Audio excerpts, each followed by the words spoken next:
দেখো বন্ধুরা, আজকে আমি একটু পায়েস করব, তারই রেসিপি করছি। এখানে তেজপাতা আর গোটা এলাচ দিয়ে দিয়েছি।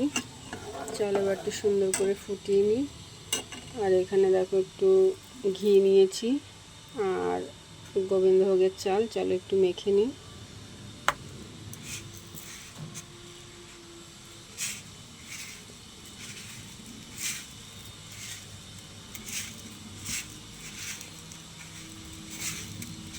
ঘিটা আমি একটু বেশিই দিলাম।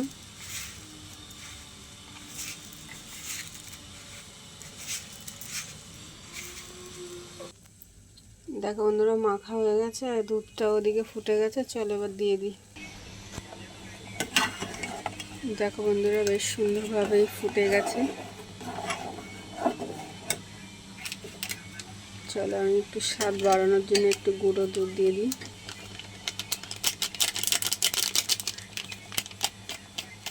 তোমরা চাইলে দিতে পারো, নাও দিতে পারো।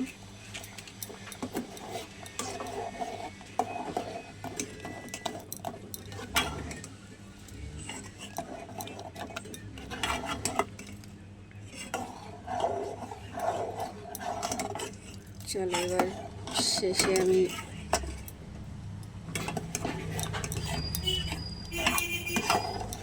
চিনি দিয়ে দেবো।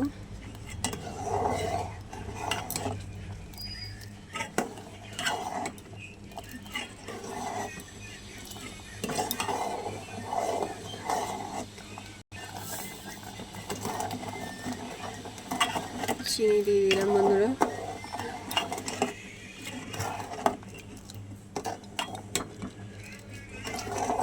আমার একদম রেডি হয়ে গেছে পায়েস। চিনিটা একটু গলা পর্যন্ত ভালো করে জাল দিয়ে নেব।